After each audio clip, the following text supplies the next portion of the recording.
Ay po, magandang araw po. Meron tayong pag-uusapan ngayong araw na ito po mga kapatid. Ang title po nito is, Does God meant what He says? Tutuhanin ba ng Diyos ang mga sinasabi niya? Now, napaka-importante kasi ito po, lalo na sa panahon natin po mga kapatid, kasi napansin namin na marami pong tao po na hindi po talaga naniniwala sa salita ng Diyos. Akala nila nagbibiro lang ang Diyos. Akala nila meron pong exception or merong excuse o may kondisyon o pwede naman hindi siguro gagawin ng Lord. Pero alam nyo, kung titingnan natin ang Biblia po, God really meant what He really said po mga kapatid. Tutuhanin talaga ng Diyos po kung ano po yung mga sinasabi niya mga kapatid. Let's read po sa following verses na nakikita natin sa Biblia po. Okay, una sa lahat po, the Word of God is alive, alive and active and powerful. Alive and powerful, it is sharper than the sharpest two-edged sword, cutting between soul and spirit. Amen.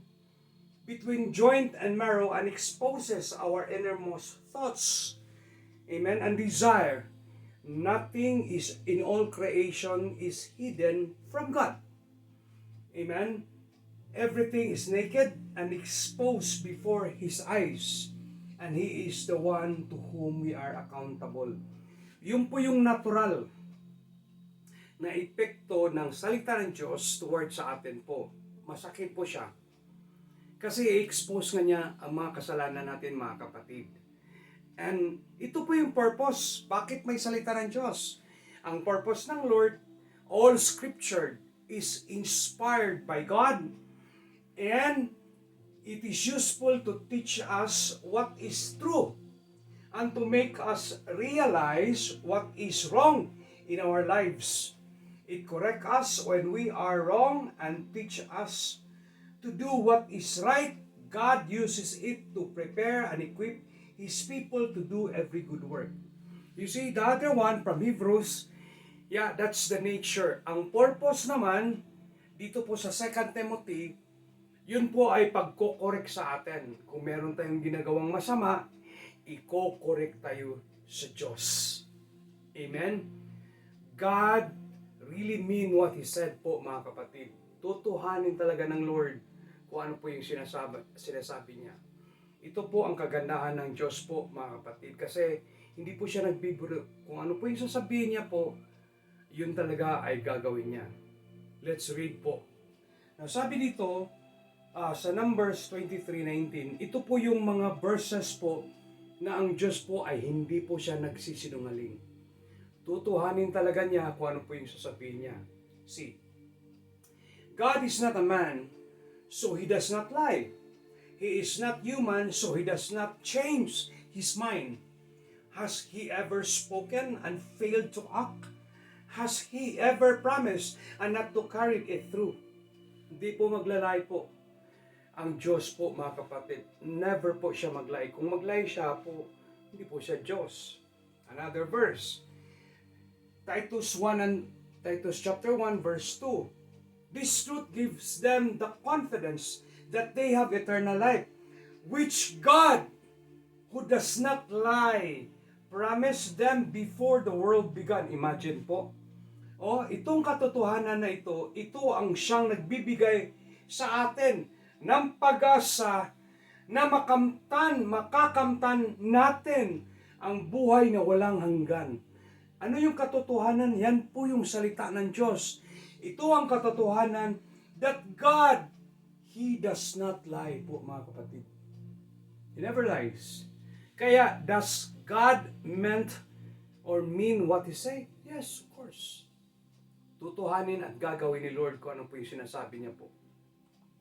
See here in Hebrews chapter 6 verse 18. So God has given both His promise and His oath. These two things are unchangeable, because it is impossible for God to lie. Therefore, we have fled to Him for refuge, can have great confidence great confidence as we hold to the hope that lies before us. Imagine that. He does not lie. We should have confidence in God. Yeah? God gave us a hope that we can enter heaven in the future po mga kapatid. God doesn't lie, and God meant what He said. So, somebody asked, or someone asked, does God really mean what He said? Yes, of course. Gagawin at tutuhanin po ni Lord kung ano po yung sinasabi niya sa Biblia po. He does not ever lie. He's never changed. Yeah? Ito pa, Isaiah 46 verse 9 and 10. This is the story of the Bible po. Remember the things I have done in the past, for I alone am God. I am God and there's none like me. Only I can tell you the future before it even happens. Everything I plan will come to pass, for I do whatever I wish. Kaya you see, the Bible po, from the beginning until then, He gave us already. Most of the prophets, like Abraham, Moses, and other prophets po in the Old Testament, they really want to see and to hear and to read the revelation. But hindi po sila umabot na mamatay po sila. But you know what? We're really blessed. Kasi nandito na yung guide, nandito yung manual, nandito yung word ng Diyos, which is the Bible po. Na it says from the beginning until the end, from Genesis until Revelation. See that? How blessed we are. At kung paghahawakan natin that God really mean what He really said, gagawin at tutuhanin talaga yung sinasabi niya, then we can hold on and we have the trust and confidence sa mga sinasabi niya. We believe on it po mga kapatid. Amen? See, Jesus Christ is the same yesterday, today, and forever. That means God. Yeah, God the Father, God the Son, God the Holy Spirit are one. So God is yesterday, is the same, today is the same, and forever. He is always the same. He will never change. So what He promised before, or what He promised in His Word, He will do it. He will never fail it because He is God po, mga kapatid. But it's up to us if we believe it or not. It's up to us. Amen? See, heaven and earth will disappear, but my words will never disappear. See, that's the good thing of our Lord Jesus Christ. He is the Word of God. Yeah? He'll never pass. Heaven and earth will pass away, but the Word of God will never pass away po, mga kapatid. Amen? Now see, Revelation 22:18-19. Kaya may warning ang Diyos eh. That really God meant what He say? Yes. He meant it, mga kapatid. He really meant it.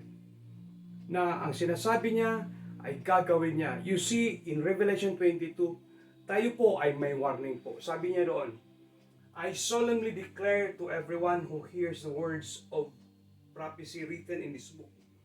If anyone adds anything to what is written here, God will add to that person the flakes described in this book.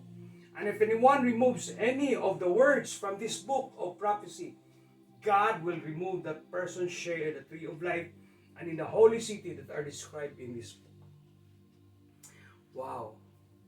You see, there is a warning that we're not allowed to add or to remove even at that exclamation point of the Word of God. Because God really mean what He said po. Tutuhanin ng Diyos ang mga sinasabi niya. Kaya, now, nasa sa atin po. Actually po mga kapatid, faith, it's not easy to achieve. Kasi if we believe that God really meant what He say po, yeah, it's about faith po natin. But as long we will not read the Word of God, and we will not really seriously understand the Word of God po, yeah, faith, hindi natin ma-achieve yun. Hindi po basta-basta ma-achieve yun. It takes time, it takes hard work, it takes perseverance po. Yeah, it takes focus po kung ano po yung sinasabi ni Lord. But if we gonna do it po mga kapatid, God will prove that He is really God, mga kapatid. Amen? So, you see here, in the day of judgment po, it is this basis, ito yung basihan niya kung tayo sa kanyang pag-judge sa atin. You see, in John 12:48 it says, "But all who reject me, Jesus Christ, and my message will be judged on the day of judgment by the truth I have spoken." It's only the Bible. It's only the Bible po. The truth is in the Bible, John 7:17 and John 17:17. That's the Word of God. And the good thing is, He meant it po mga kapatid. Amen po. God really meant it. Does God mean what He says? Yes, 100%. Tutuhanin ba ng Diyos ang mga sinasabi niya? Opo. Tutuhanin niya at gagawin niya. Hindi po maglalay ang Diyos. Now, He promised in John chapter 15 verse 7, and He said there, "If you remain in me, and my words remains in you, whatever you want, it will be granted." Grabe. Si Lord po, marami po siyang utos, marami po siyang bawal po. Dapat nating gampanan. Now, if you're going to read Ecclesiastes chapter 12, verse 13 to 14, there's only two things that we have a duty in this world. Is only to fear God and obey His commandments. Why? Because God mean what He say. He mean what He say po. Tutuhanin talaga niya, okay, ang mga sinasabi ni Lord. Hindi po siya magsisinungaling. Kaya kung may bawal ang Diyos na dapat natin hindi gawin, hindi dapat natin gawin. Pero kung sinabi niya, gawin niya ito, at gagawin natin, He will prove that He is God. Sabi niya John 15 verse 7, He said, "If you remain in me, and my words remains in you, whatever we ask, whatever we ask, it will be granted." Ganun po mga ko ang Diyos, at ganun din katapat ang Diyos po mga kapatid. But we need to believe. We need to believe that He really meant what He really said po mga kapatid. Huwag natin pansinin yung iba, kasi akala ng iba na ang sinasabi ng Lord ay may exception, may excuse, may mga pwede yan kasi God is love. Hindi po ganun ang Diyos. Ang Diyos po ay banal. Ang Diyos po ay perpekto. Ang Diyos po, once magsasalita siya, yun po ang law. Amen po. Kaya please lang, huwag nating i-mock, huwag nating i-joke ang mga salita ng Diyos. He does not joke when He says in John 14 verse 15, in John 15 verse 14, "Obey, if you love me, obey my commandments." God does not joke about it. He really mean what He really said. Tutuhanin at gagawin ni Lord yan kung ano po yung sinasabi. Because God never lies, and God, it is same yesterday, today, and forever. God bless you po mga kapatid. God bless you po. Have a blessed day. God bless!